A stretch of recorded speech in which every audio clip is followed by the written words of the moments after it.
Channel update with Kartik पर। कल Kovind committee ने वन नेशन वन इलेक्शन पर अपनी रिपोर्ट जमा कर दी है महामहिम राष्ट्रपति जी द्रौपदी मुर्मू जी के सामने। ये रिपोर्ट 18,626 पेजेस की है। अब इतनी बड़ी रिपोर्ट ना ही कहीं अपलोड की जा सकती है किसी वेबसाइट पर, ना ही कोई इसे पढ़ पाएगा। इसे पढ़ने के लिए आपको बहुत ज्यादा फ्री टाइम चाहिए, इसलिए हमारी सरकार ने इसके कुछ पॉइंट्स, जो वो पॉइंट्स थे जो आपको ये बताते हैं कि क्यों हमें वन नेशन वन इलेक्शन चाहिए। इसका पहला पॉइंट तो है कि अगर हमें इंडिया में वोटिंग को इंक्रीज करना है, लोगों को ज्यादा बुलाना है, तो फिर एक काम कीजिए, उनसे सारे वोट थोड़े से ही टाइम में डलवा लीजिए। जैसे कि अगर लोकसभा का जो चुनाव अभी तो नहीं होगा, बाद में होगा 2029 तक शायद, तो फिर एक साइड रख दीजिए लोकसभा का ईवीएम और दूसरी साइड लग दीजिए विधानसभा का। और उसके 3 महीने के अंदर, 100 दिन के अंदर आप लोकल इलेक्शन, लोकल और रूरल जो इलेक्शन है वो भी करवा लीजिए।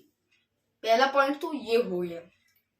अब दूसरा पॉइंट क्या कहता है कि जब हम इलेक्शन करवाते हैं, भारत में हर साल 5-6 इलेक्शंस होते हैं, और जब ये होते हैं पहले तो स्टेट जो है वो भी अपना पैसा इसमें बहुत खर्च करते हैं जिनके होते हैं, और सेंट्रल गवर्नमेंट को भी बहुत पैसा, बहुत सिक्योरिटी देनी पड़ती है, और लोग भी वोट नहीं करते, क्योंकि जब आप एक साल 3-4 बार वोटिंग में जाना पड़े और वोटिंग की वजह से बहुत सारी प्रॉब्लम्स भी होती हैं, तो इसी वजह से कई बार लोग वोट नहीं करते, या फिर इलेक्शंस पे भी कुछ इम्पैक्ट पड़ सकता है। तो फिर एक साथ या फिर एक ही टाइम में अगर सारे इलेक्शंस कराए जाए तो ये प्रॉब्लम्स कम की जा सकती हैं। अब वन नेशन वन इलेक्शन का मुद्दा 2019 में भी उठा था, उसके बाद भी उठा था, और ये कमेटी जो बनी है सितंबर 2, 2030 को बनी है। तो जो आप ये रिपोर्ट देख रहे हैं, 191 दिनों की मेहनत और उनपे चर्चाओं से बनी है, 65 मीटिंग्स के बाद बनी है। अब ये रिपोर्ट राष्ट्रपति जी के सामने है, द्रौपदी मुर्मू जी के सामने है, तो वहां इस रिपोर्ट का क्या इम्पैक्ट पड़ता है और क्या इंडिया में 2029 तक वन नेशन वन इलेक्शन आएगा, उसी के बारे में बात करेंगे। अब हमने ये 2 पॉइंट्स डाल लिए कि जो एकदम वो पॉइंट थे जो नर्व्स को हिट करते हैं कि आप जो है वन नेशन वन इलेक्शन क्यों चाहते हैं, क्योंकि पैसा बहुत ज्यादा खर्च होता है, और फिर वो एक इनकन्वीनियंस आ जाती है रोज की लाइफ में लोगों की। इलेक्शन है तो फिर आज अगर आपकी शादी इलेक्शन के बीच में आ गई तो रास्ते भी बंद रहेंगे और बहुत सारी प्रॉब्लम। एक एग्जांपल था ये। पर अब थोड़े से इन पॉइंट्स को भी जानते हैं कि शायद वन नेशन वन इलेक्शन का इन्फ्लुएंस थोड़ा बहुत तो गलत हो सकता है। और इसमें सबसे बड़ा पॉइंट है कि ये थोड़ा पॉलिटिकल पॉइंट है कि एक ही नेता का चेहरा दिखा के सारी इलेक्शन, विधानसभा भी और लोकसभा भी, स्टेट का लोअर हाउस और सेंट्रल का भी लोअर हाउस, इनमें सिर्फ एक ही नेता का, कोई भी पार्टी एक नेता का चेहरा दिखा के इन इलेक्शंस को इन्फ्लुएंस कर सकती है। और ये तो एक पॉलिटिकल पॉइंट हुआ, पर अब एक बहुत गहरा पॉइंट आता है कि पहले तो ईवीएम्स बहुत ज्यादा उन पर कंट्रोवर्सी है, और दूसरी बात, अब ये पॉइंट मेरा नहीं है, ये इलेक्शन कमीशन का है कि एक ईवीएम की जो लाइफ है वो सिर्फ 15 साल हो जाएगी। उसका तो 15 साल में भी 3 ही बार यूज होगा। तो इस पॉइंट पर भी थोड़ा सा ये है, और क्योंकि ईवीएम्स को, क्योंकि बहुत सारी जगह में बहुत सारी ईवीएम्स हैं, तो वहां से अगर ईवीएम्स एक दूसरे कनेक्टेड नहीं होते, ये आपको पॉइंट समझना होगा, तो फिर 1-2 ईवीएम्स को हैक करके, क्योंकि एक ही जगह में है वो सारे, तो 1-2 ईवीएम्स जो सेपरेट होते हैं इवेंट्स, तो उन्हें हैक करके इलेक्शन को इन्फ्लुएंस बहुत हद तक, कम से कम 8,000 वोट्स तक इन्फ्लुएंस किया जा सकता है 2024 से पहले जो 2019 और कई विधानसभा चुनाव में इतनी क्लोज कॉल्स रही हैं कुछ सीटों पर कि आज तक लोगों को लगता है कि कहाँ वहां ईवीएम्स को हैक करके थोड़ा बहुत ये किया गया। पर आज का वीडियो ईवीएम्स पर नहीं है, आज का वीडियो है वन नेशन वन इलेक्शन। अब वन नेशन वन इलेक्शन का मुद्दा इंडिया में बहुत पहले से ही है। इंडिया में कुछ बार इलेक्ट किए गए, पर उसके बाद आई इमरजेंसी, बहुत सारी राज्य सरकारें बर्खास्त हो गई, निकाल दी गई, राज्य, यूनियन टेरिटरी, नेशनल टेरिटरी बने। उसके बाद ये मामला धीरे धीरे ट्रैक पर वापस आया। अब अलग अलग इलेक्शंस होते हैं पूरे इंडिया में, स्टेट में आपको काम करना पड़ता है, और इसी वजह से स्टेट इलेक्शंस जो हैं ऑटोनॉमसली होते हैं, तो फिर आपको उस स्टेट में जहां आपकी सरकार है वहां काम करना पड़ता है, क्योंकि फिर आप वो काम दिखाना भी पड़ता है, क्योंकि शायद तब तक जनरल इलेक्शंस जो है वो निकल चुके होंगे, या फिर आप किसी लीडर का, पर्टिकुलर लीडर का चेहरा इस्तेमाल नहीं कर पाएंगे। अभी वन नेशन वन इलेक्शन के साथ पार्टी खड़ी भी हैं, क्योंकि पॉइंट तो कुछ हद तक सही भी है कि इंडिया में एक साथ बहुत सारे इलेक्शन होते हैं, एक ही साल में 5-6 स्टेट का बहुत सारा पैसा भी वेस्ट होता है।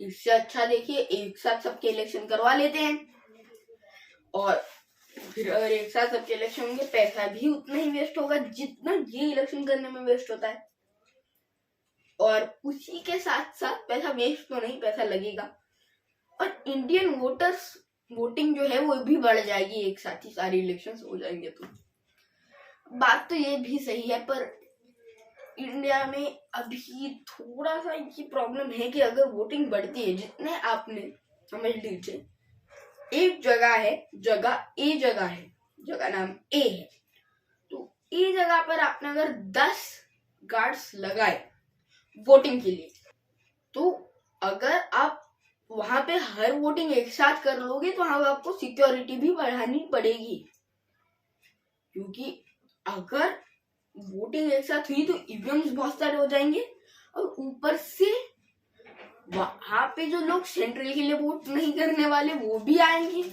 या फिर जो नहीं करना चाहते विधानसभा के लिए वोट वो भी आएंगे। तो ये जो 2-3% का फर्क हमेशा रहता है कि इस स्टेट में, पर्टिकुलर कोई भी स्टेट, यहाँ जो लोग हैं 92% लोग सेंट्रल इलेक्शंस के लिए भी वोट करते हैं, पर 94 विधानसभा के लिए करते हैं, तो ये 2-3% का फर्क बहुत ज्यादा इम्पैक्ट कर सकता है। और ऊपर से 2029 तक ही होंगे इलेक्शंस, वो तो हमें पता है, पर उसमें प्रॉब्लम है कि अगर इतने सारे इलेक्शंस आप लेते हैं और ईवीएम्स पर से अभी लोगों का भरोसा कंप्लीटली तो नहीं, पर 90% तो उड़ चुका है। तो अब 90% उड़ा हुआ है जो भरोसा है, उसके अंदर अगर बैलेट्स आते हैं तो फिर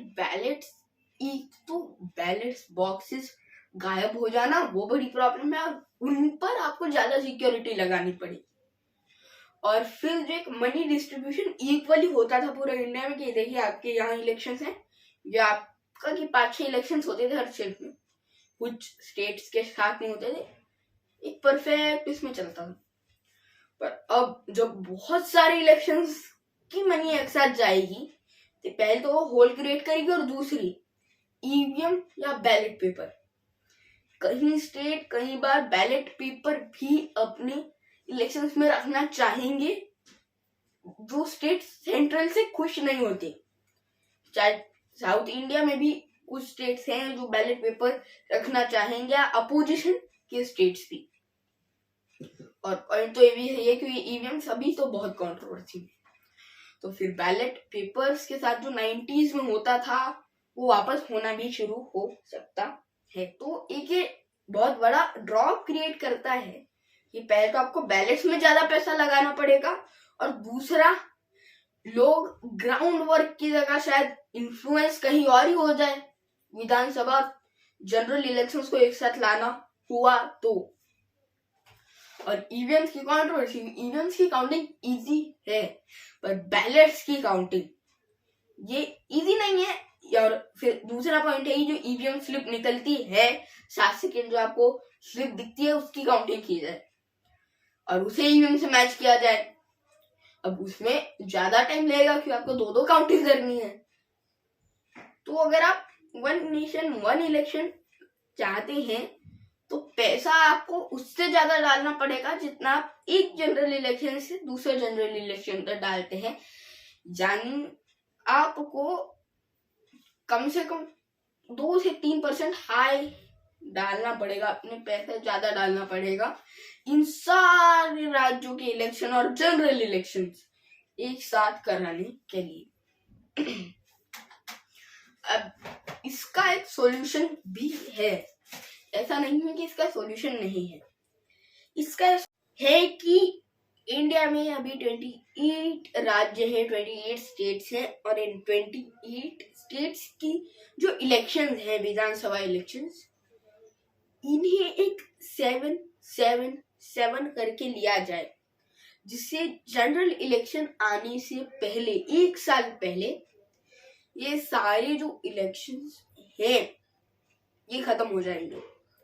पर अभी कश्मीर में भी इलेक्शन होंगे, वो भी जनरल इलेक्शन के साथ। जो यूटी है कश्मीर और उसकी जो बॉर्डरिंग यूनियन टेरिटरी है लद्दाख, वो शायद एक तो शेड्यूल 6 में जाएगी या फिर जाएगी स्टेट बनने की ओर। तो फिर 30 राज्य हो जाएंगे और फिर उन्हें 10-10-10 में डिवाइड करना पड़ेगा। पर एक और प्रॉब्लम है, अब ये प्रॉब्लम हम अगले वीडियो में डिस्कस करेंगे कि क्या इंडिया में कुछ ऐसे राज्य बहुत बड़े या बहुत बड़ी पॉपुलेशन के साथ बन गए हैं जिन्हें एडमिनिस्टर करना एक प्रॉब्लम बनती जा रही है। अब उनका किसी ना किसी एरिया के साथ ब्रेकअप हो जाना चाहिए।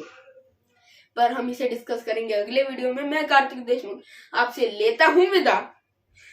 चैनल को लाइक कीजिए, सब्सक्राइब कीजिए, शेयर कीजिए वीडियो को और कमेंट कीजिए कि आपको आज का टॉपिक कैसा लगा और मुझे सोशल मीडिया पर फॉलो कीजिए। जय हिंद, जय भारत।